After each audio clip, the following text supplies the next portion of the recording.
everyone, and welcome to a brand new episode of Chiquis and Chill. This podcast is a space for me to speak about anything and everything that's on my mind. I have guests as well. So if you are a new listener, welcome. Thank you so much. Today is going to be an episode just you and I. And we're going to be speaking on a topic that's been on my mind and in my heart for a while. And it is the ego. And how it affects our life, you guys, and how it's affected my life. And the reason why I want to talk about this is because having too much ego really affects your self-esteem, affects your relationships. And what I want to do on Chiquis and Chill more than anything is help you become the best version of yourself. So let's talk about everything that has to do with ego, because ego is not your amigo. Now, with that being said, you guys, ego is, the way I see it, ego is in the flesh. Ego is in the mind, okay? And it has ruined my life many times, in many ways, different situations. I have had ego, other people have had ego. And I think it's important to talk about that because especially now in the world that we're living in, I feel that it's more prominent. It's everywhere. I don't know what it is. I don't know if it's social media. I have no clue, but ego is definitely here. Maybe it's always been here. I just see it more because now I really know what it is. And I want us to check ourselves. We all have ego, and it's something that we have to control. So anyways, ways that ego has affected my life. I think ego affects my life more in relationships with partners. And I've been thinking about this because I've noticed even now in my relationship, in my marriage with Emilio, sometimes I snap. And I don't snap like that on anyone else. And it's not okay. And I think sometimes it's my ego coming to like protect me. It's a fake armor that comes to protect me because I'm like, no, you're not going to take advantage of me. And I don't want you to think now that we're married, you're going to act a certain way, or you can, like, it just starts like, boom, it's the walls that come up and it's my ego. And I have to sometimes like check myself, and it's just pride, you know, and I've learned, and it's a pattern in my life. And I see how I've allowed ego to ruin my relationships in the past, or how my other partners, ex-partners, have allowed ego to come into our life and ruin the relationship because we're too proud to apologize. We're too proud to be vulnerable. And that's one thing that I'm super intentional about just checking myself, whether it be in business, in relationships, in friendships. But especially in my relationship, I have to ask myself, okay, am I speaking from a place of ego, my flesh that just automatically wants to just protect itself? Or am I speaking from the spirit? Am I speaking from my soul? And I check myself because I don't want to continue having failed relationships. I want to be the best version of myself for my partner because I'm happy, because he deserves it. And another way that ego has affected my life was with my relationship with my mom. I think it was my mom's pride that didn't want to let me in. And again, she's not here. So these are my thoughts. She's not here to defend herself. But I truly feel that if my mom would have put her pride to the side and would have listened to me or taken the time to hear me out, I probably would have had the chance to speak to her and to explain to her certain things before she passed.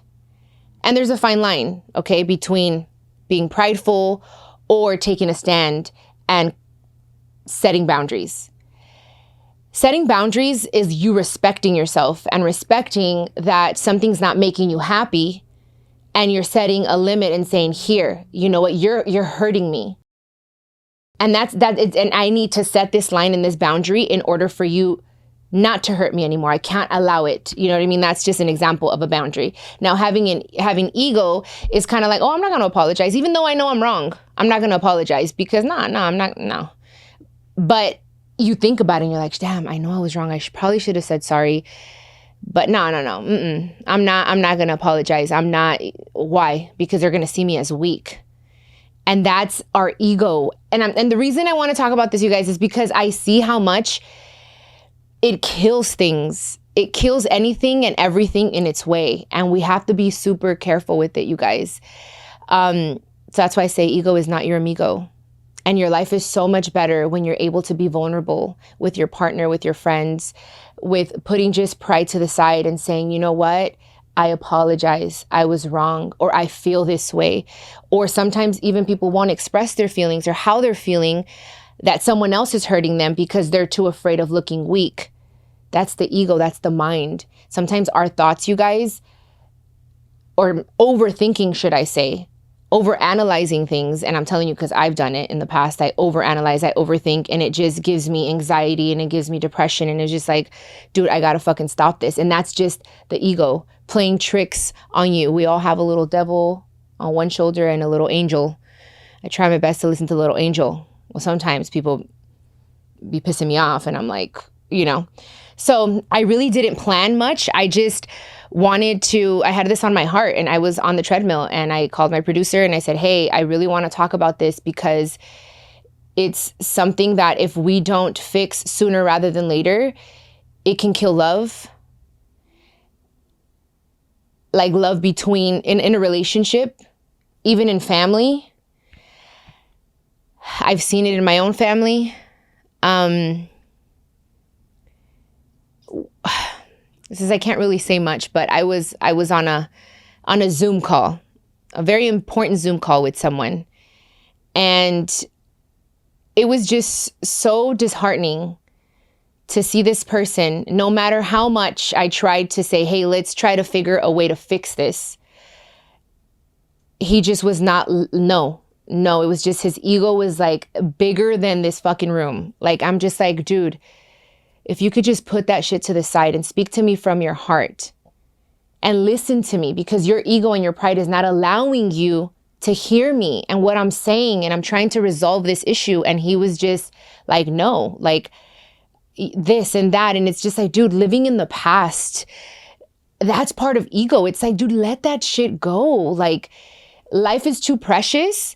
Life is too beautiful to sit there in your own sorrow and not want to apologize or talk about things or fix shit. And it's just like, I've seen it like ruin families, my family. And that's why I was like, I want to talk about this. I don't even know. I have my cue cards here, you guys. There's certain little things that I can touch on, but I really just wanted to speak from my heart and just tell you guys what I've been thinking and things that are important to me in this world, that I feel like that's part of my purpose. Is just, if something comes to me and I'm in my moment of prayer or meditation and it just like downloads in my brain or in my heart, is because I'm like, I feel like I need to speak on it. And that's why we have this podcast, you know?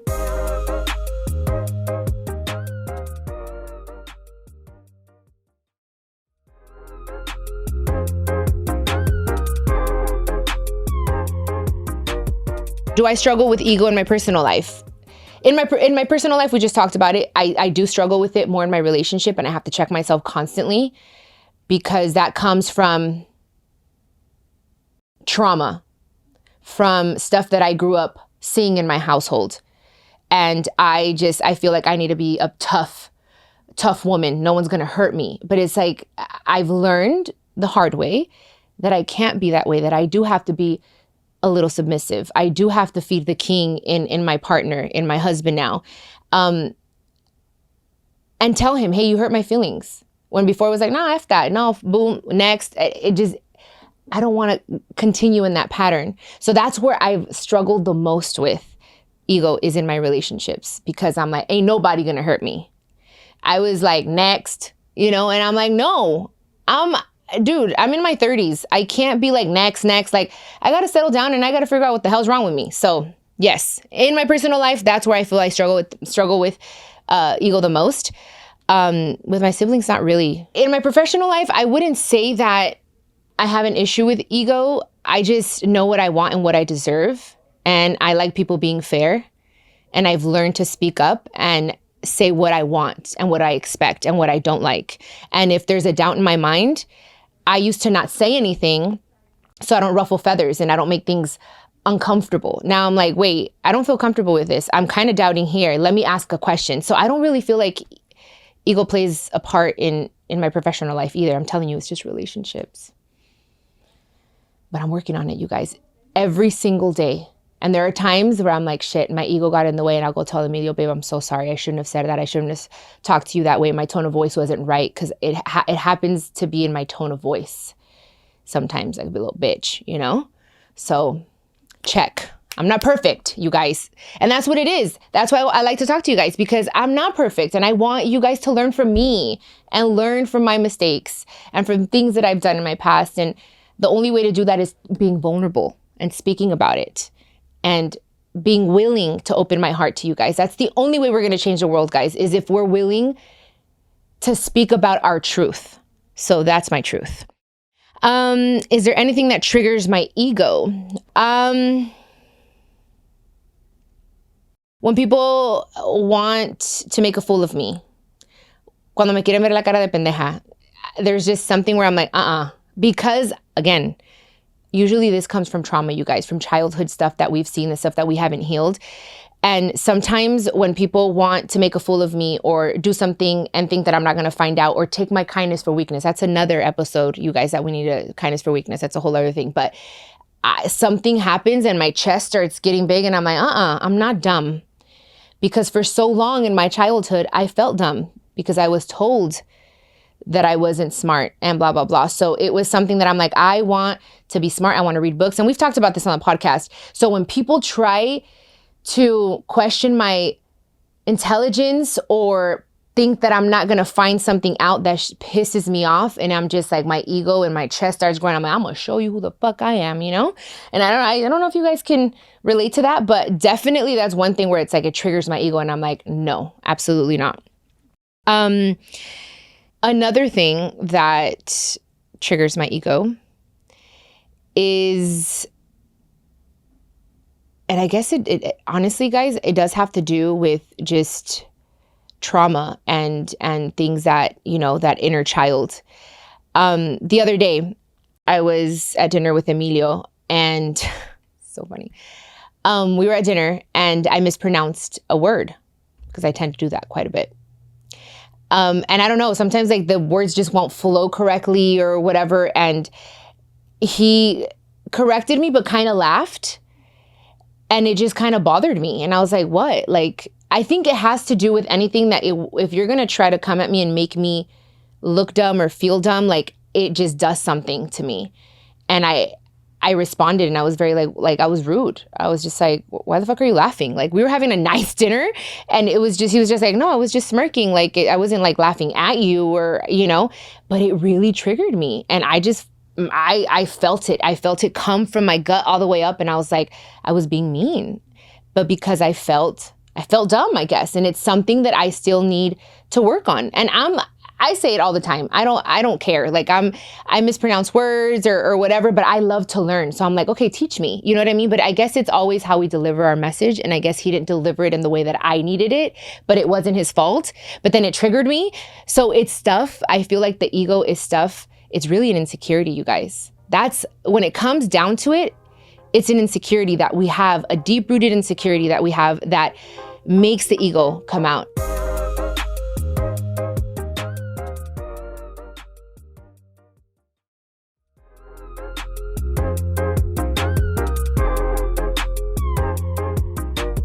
Now that I'm talking about that, the insecurities, in my relationship, I don't really struggle with Emilio's ego anymore. It was just, I think, the first year of our relationship, because it was his first time dating someone famous, you know, and he didn't know how to deal with it. And he would tell me, he's like, I don't know. There are things that I wouldn't even allow my ex-girlfriends to do. Like, for instance, if we were in the car and I'd be texting, because I do a lot of my work while, you know, people are driving, my assistant or Emilio, and I would just like, you know, I take advantage of like, I'm not driving. So I'm like answering emails, I'm doing this on social media, blah, blah, blah, blah.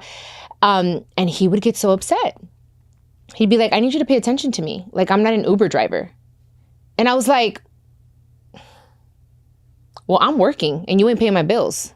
So we would like, it was a thing of, well, what are you doing on your phone? And he was like, oh, before I would not allow my ex-girlfriends to be on their phone when I'm driving. You pay attention to me. I was like, well, that's not going to work here because I'm busy and all my work is right here. So we would get into it. So that's just a little tiny example of how I feel his ego in the first year was like, no, like he was kind of not mean, but he was just a completely different person. And not like he was a bad person because I wouldn't be with him if he was, but the ego, it was just him like didn't know how to deal with a woman like me. It was his first time, you know?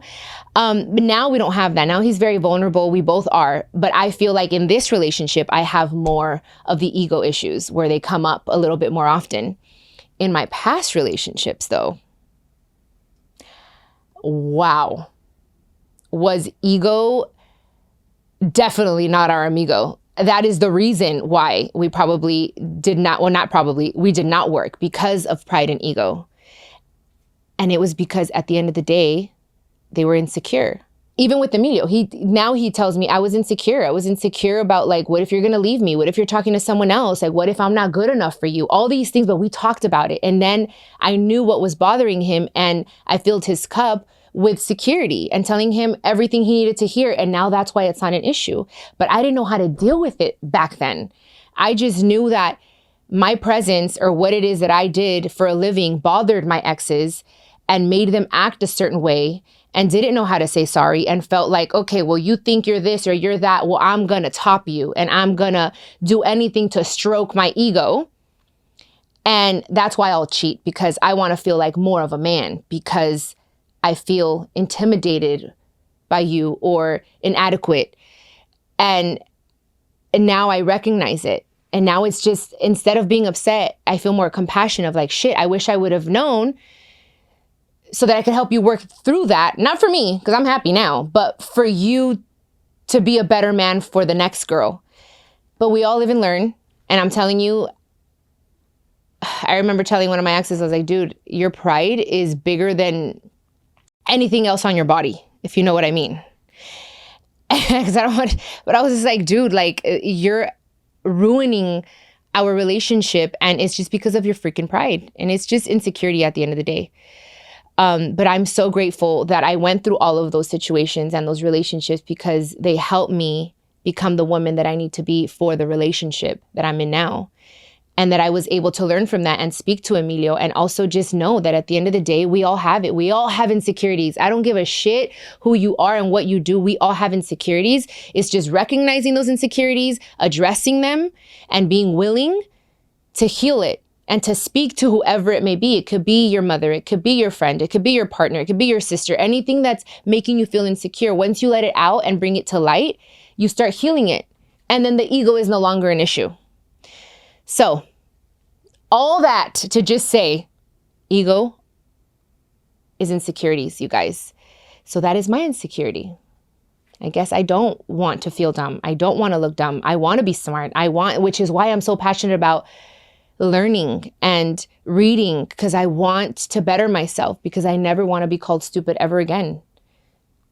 I don't even like that word because I heard it when I was young and it just stuck here and it really, really poisoned me. And that's what ego will do, you guys. It'll poison your body. It'll poison your thoughts. It'll poison your heart. And it will not allow you to be everything you can be. It will kill your potential.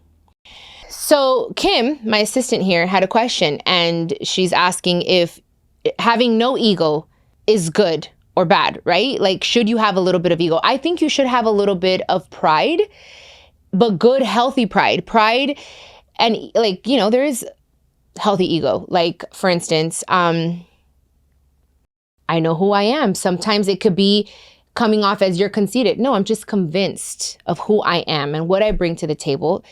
It's not to belittle anyone.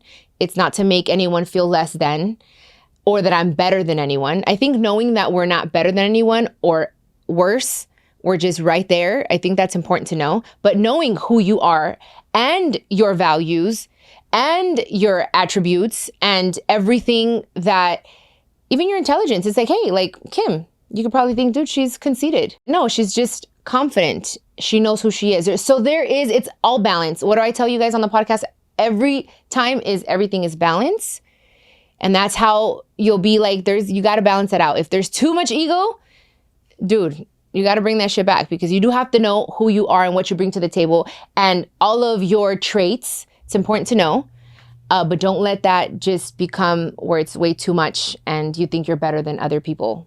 So you guys, thank you so much for listening to this episode. I hope that I was able to teach you a little something. You know, it's still something that I'm working through and I'm learning every single day. And as I go and as I learn, I want to teach you guys, because again, knowledge is power. And that's where now you guys know why I'm so freaking passionate about education and learning, and always learning something new. Even if you already think you know everything, there's always room to learn. And now you guys know why. It's my little trauma that I got. But anyways, you guys, los quiero mucho. Thank you for listening. And I will catch you on the next episode of Chiquis and Chill. Ego is not your amigo, remember.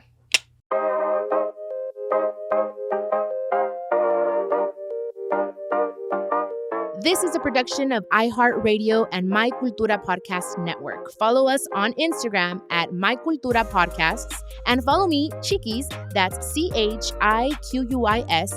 For more podcasts from iHeart, visit the iHeartRadio app, Apple Podcasts, or wherever you get your favorite shows.